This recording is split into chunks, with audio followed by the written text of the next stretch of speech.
인천국제공항은 면적 54헥타르로 국내 최대 공항이다. 동시에 이 공항은 세계에서 가장 분주한 공항 중 하나이기도 합니다. 한국은 그냥 일본의 20년 전 모습이던데요. 한국 출장 온 외국인 비행기 내리자마자 경악.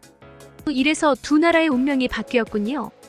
해외여행을 가서 외국에 첫 발을 내딛는 곳은 바로 공항입니다.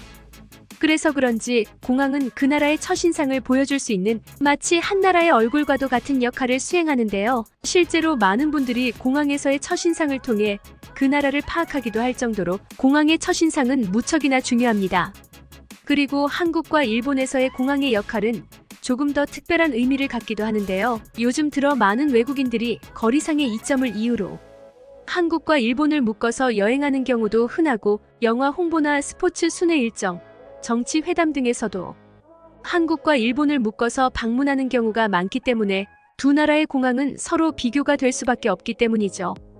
이와 관련하여 한 외국인은 한국과 일본의 공항을 방문하고 예상과는 다른 광경에 충격을 받았다며 글로벌 커뮤니티에 글을 작성했는데요. 그렇다면 도대체 어떤 내용의 글인지 자세한 내용 살펴보도록 하겠습니다. 어떻게 보면 나는 출장의 전문가라고 불려야 할 정도로 굉장히 많은 해외 출장을 다녀봤으며 이런 내 다수의 출장 경험을 통해 뭔가 재미있는 통찰력이 생긴 것 같아. 나는 어떤 나라의 공항에 첫 발을 내딛는 것만으로도 이 나라는 어떤 나라일지 어느 정도 파악을 할 수 있거든. 일단 이번 출장은 일본과 한국을 거쳐서 다시 미국으로 돌아가는 일정인데 나는 꽤나 기대할 수밖에 없었어. 왜냐하면 20년 전 방문했던 일본은 정말 환상적이었고 소서지 700지 솔티드 일본의 공항 또한 텅 800내가 가장 만족했던 경험 중 하나였거든. 그리고 한국은 출장을 갈 뻔한 적이 몹시 많았으나 정말 이런저런 갑작스러운 일들로 이상하리만큼 인연이 닿지 않았던 국가로서 한 번쯤은 꼭 방문해보고 싶었던 나라였거든. 어쨌든 나는 가벼운 마음으로 일본행 비행기에 몸을 실었고 일본 공항에 도착하는 순간 정말 실망감을 감출 수가 없었다. 왜냐하면 일본은 20년 전과 다름없는 상태, 아니 어쩌면 그보다 더 실망스러운 상태였기 때문인데 정말 시대를 역행하는 것도 아니고 어떻게 20년 전보다 상태가 더 안 좋아질 수가 있는 건지 내가 젊었을 때 겪었던 일본에 대한 좋은 추억들이 부정당하는 기분도 들었어. 하지만 겉모습만 보고 판단하는 건 프로 출장인으로서의 태도가 아니라고 생각했기에 나는 입국 수속을 받으러 돌아다니게 되었다. 그리고 나는 더 큰 충격을 받을 수밖에 없었지. 왜냐하면 일본은 20년 전의 매뉴얼과 시스템을 그대로 사용하는 듯 보였기 때문인데 이 나라에는 디지털이라는 게 존재하지 않는지 거의 모든 것들을 수기로 작성해야 하고 직원들을 거쳐야 해서 줄을 기다리는 데만 엄청난 시간이 소요되었을 뿐만 아니라 내가 봤을 때 한 명만으로도 충분히 처리가 가능한 일도 3명 이상이 나눠서 처리해서 일 처리가 너무 느려지고 비효율적이더라. 물론 이들은 일을 꼼꼼하게 처리하고 완벽하게 하는 것 같기는 하나 정말 21세기에 이렇게까지 일을 처리해야 하나 싶은 의문이 들었어. 그나마 일본은 돈이 많은 나라라 다행이지 이렇게 비효율적인 시스템을 개발도상국이 따라했다간 엄청난 비용을 감당하지 못했을 거라는 확신이 든다. 그리고 더 충격적인 것은 일본 공항에서는 직원들조차도 영어 실력과 영어 발음이 몹시 안 좋아서 나는 이들이 구사하는 영어를 거의 알아듣지 못한 것인데 어떻게 한 나라의 얼굴이라고 볼 수 있는 공항에서 이런 말도 안 되는 영어를 구사하는 직원을 채용하는지 차라리 인터넷 번역기를 이용해 대화하는 편이 더 낫겠다는 생각이 들 정도로 정말 영어를 못 알아듣겠더라고. 나는 미국인으로서의 허세나 자부심을 내비치는 것이 아니다. 다시 말하지만 나는 많은 국가들을 출장 다녀봤고 각 나라마다의 영어 발음은 정말 천차만별이라는 것을 누구보다 잘 알고 있거든. 그러나 어느 정도 허용되는 수준이라는 게 있기 마련인데 일본인들의 영어는 마치 영어를 재창조하는 수준의 기괴한 언어였고 나는 계속해서 다시 한번 말해달라고 요청할 수밖에 없었다. 나의 정중한 요구에도 불구하고 이런 요구가 계속되자 내가 그녀의 영어 발음을 무시한다고 생각했는지 일본인 직원은 나에게 짜증을 내더라고. 혹시 이 글을 그때의 직원이 보게 된다면 나는 그런 의도가 전혀 아니었음을 알린다. 나는 전 세계의 온갖 발음을 모두 경험해봤지만 내 생애 처음으로 일본식 영어의 해석을 포기할 수밖에 없었다. 이뿐만이 아니다. 공항 화장실도 몹시 복잡하게 지어놔서 찾기가 굉장히 힘들었고, 일본인들은 내가 말만 걸면 도망을 가거나 내 말을 못 알아들으니 화장실이 어디 있냐고 물어볼 수도 없었거든. 나는 그냥 공항 구석에서 몰래 실례를 해버릴까 하는 생각까지 들 정도로 엄청나게 고통스러운 시간을 인내했고, 아슬아슬하게 화장실을 찾아 들어가게 되었는데, 문제는 공항 화장실에서는 온수조차 안 나오더라고. 나는 이제 실망조차 안 하는 지경에 이르렀고, 그저 환전을 하기 위해 은행으로 갈 뿐이었다. 은행에서는 대기 시간과 위조 지폐 검사로 1시간 이상이 소요되었고, 솔직히 내 나라에서도 은행 업무는 1시간 이상이 소요되므로 이건 일본의 단점이라고 볼 수는 없지만 곧 언급할 한국에서의 경험과 너무 비교돼서 한번 작성해봤어. 어쨌든 나는 지친 몸을 이끌고 물 한 병을 구매하려고 근처의 편의점으로 갔고, 아직도 일본인들은 대다수가 현금을 쓰며 짤랑짤랑거리는 동전이 흔들리는 소리가 여기저기서 나더라. 나는 그렇게 일본에서의 입국 수속을 모두 마치고 정말 피곤해서 아무것도 못한 채로 호텔에서 뻗어버렸고, 일본에서의 출장도 이날 공항에서와 같이 그저 답답한 일들 뿐이었다. 20년 전만 해도 내게 최고의 선진국이었던 일본이 이렇게 후진국스러운 면모를 보이다니 나는 뭔가 회의감이 들기도 했어. 그렇게 일본에서의 일정을 마치고 나는 한국으로 넘어가게 되었는데, 나는 한국에 처음 발을 내딛자마자 내가 20년 전 일본에서 느꼈던 감정을 그대로 느낄 수 있었어. 인천공항의 시설과 최첨단 인프라는 정말 전 세계 최고라고 봐도 무방할 정도로 환상적이었고, 무료의 고속 와이파이는 한국이 얼마나 외국인들을 잘 대우해주는지 그들의 자신감과 배려를 느낄 수 있었다.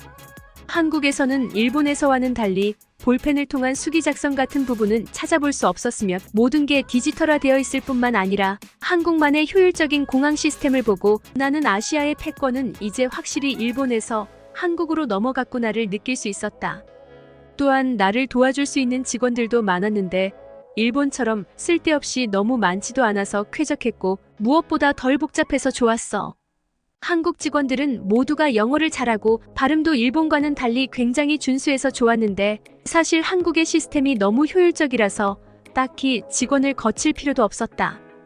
그냥 한국은 뭐든지 굉장히 빨라서 정신 차려보면 순식간에 모든 게 처리되어 있었어. 심지어 직원이 아닌 그냥 일반 시민들도 영어를 굉장히 잘했는데, 내가 어떤 양복을 입은 한국인에게 화장실이 어디에 있는지 영어로 물어봤을 때 이 남성은 내게 화장실이 어딘지 친절하게 설명해 주더라. 나는 이 남성에게 이곳의 직원들은 다들 너무 친절해서 좋다고 말하며 감사를 표했는데, 이 남성은 껄껄 웃으며 자신은 여기 직원이 아니라고 하더라. 그러고는 한국인들은 웬만하면 영어를 다 할 수 있고 잘 도와주니 모르는 게 있으면 지금처럼 그냥 아무한테나 물어보라고 하더라. 그리고 그 사람이 영어를 못한다고 하더라도 손짓이나 몸짓을 써서라도 어떻게 해서든 도움을 줄 거라고 말했어. 나는 한국인들의 이런 사소한 친절함과 배려심에 감동을 느끼면서도 일단은 화장실이 급하니 화장실에 먼저 가게 되었는데, 진짜 감동은 완벽한 화장실의 시설이었다.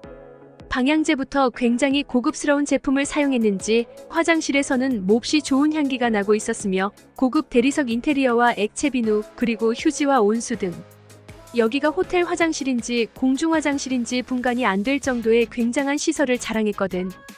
또한 한국의 편의점에서는 동전이 짤랑거리는 소리는커녕 사람들이 지갑도 안 꺼내고 모두 휴대폰을 이용해서 결제를 하더라. 정말 한국인들은 미래에서 온 사람인 것처럼 모든 연령층들이 디지털에 적응한 듯이 보였어. 내가 환전을 하려고 은행에 들렀을 때도 마찬가지야. 나는 은행에서 어떠한 대기도 하지 않았으며 위조 지폐 검사나 이런 자질구레한 시간들을 모두 포함해도 나는 10분을 채 기다리지 않았다. 내가 한국의 은행은 어떻게 이렇게 빠를 수 있냐고 직원에게 물어봤는데, 그는 한국인들은 은행에 오기 귀찮아서 모두 인터넷 뱅킹을 이용해 처리하기 때문에 줄을 기다릴 필요가 없으며 다른 업무들도 늘 하던 일이라 빠르게 처리할 수 있는 것 같다고 하더라고. 일본에서는 이런 일들을 처리하느라 하루 종일이 걸려서 진이 다 빠져 식사도 못하고 호텔에서 잠들 뿐이었는데, 한국에서는 30분도 안 되어 모든 일을 처리할 수 있었고, 시간이 남았던 나는 미국에서 몹시 유행이라는 한국식 치킨을 맛볼 수도 있었어. 역시나 한국 치킨은 최고의 맛을 자랑했고, 맥주와 함께라면 정말 신의 조화를 느낄 수 있었다.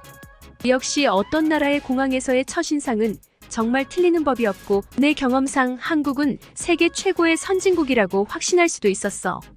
그리고 아시아의 패권은 이미 한국으로 넘어간 지 오래고 언젠가 한국은 더 높은 도약을 하여 최고의 나라가 될 것임을 확신하게 되었다.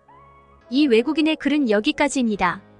우리에겐 너무 당연한 공항의 모습이지만 이런 한국의 공항 모습은 외국인들의 입장에서는 충격을 받을 정도로 훌륭한 모양인데요. 그렇다면 이 글에 대한 다른 외국인들의 반응은 어떤지 댓글을 통해 해외 반응을 살펴보겠습니다. 이 글은 아직 제대로 된 공항을 구축하지 못한 국가들에게 많은 도움이 될 것 같아. 망하는 법과 최고가 되는 법의 대표적인 예시들이 있으니 성공적인 공항을 구축하고 싶은 국가라면 한국과 일본을 참조하면 좋을 것 같다. 흔히들 한국은 속도와 효율의 국가라고만 생각하는 사람들이 많은 것 같은데 이들은 속도뿐만 아니라 정확함까지 갖추었다. 한국인들이 일을 처리하는 모습을 보면 이들이 어떻게 그렇게 빠르게 발전할 수 있었는지 완벽히 이해할 수 있어. 왜 나라마다의 특성을 존중하지 않는 거죠? 일본은 장인 정신이라는 전통을 계승하고 있기 때문에 꼼꼼하고 완벽하게 일을 처리하는 것입니다. 한국인들은 그저 대충대충 하고 불친절하기 때문에 실수가 많죠. 일본의 장인 정신은 중요한 순간마다 빛을 발하고 있습니다. 일본은 꼼꼼하다기보다 그냥 일을 못하는 것 같아 중요한 순간에 빛을 발한다고 했는데 도대체 일본이 그동안 뭘 보여줬는지도 모르겠어. 그냥 계속 추락만 거듭하고 있는 것 같거든. 일본은 항상 과거 속에 사는 것 같아. 한국의 경제를 추월당한 것을 보고도 아직도 정신을 못 차리는 것을 봐서 곧 베트남에도 따라잡히지 않을까 싶다. 나는 일본의 아날로그 감성이 좋아서 만족했는데 한국을 경험하고 나서 생각이 완전히 바뀌어 버렸어. 역시 빠른 게 최고고 일본의 아날로그는 정도가 너무 과한 것 같아. 적당한 아날로그였으면 꽤나 낭만적이었을지도 모르지. 한국에서는 매뉴얼에 없더라도 작업자들 스스로가 항상 효율적인 방법을 모색하고 그러한 연구는 늘 성공으로 이끈다. 하지만 일본인들은 매뉴얼에 없으면 절대로 도전하지 않지. 일본인들은 그들의 한계를 스스로가 만들고 있는 듯 보여. 공항은 창립 이래 동북아 내에서 국제 민간 항공 및 물품 운송에 중요한 역할을 담당해왔습니다. 이를 통해 특히 서울과 한국 전반의 경제, 문화, 정치, 관광을 홍보합니다.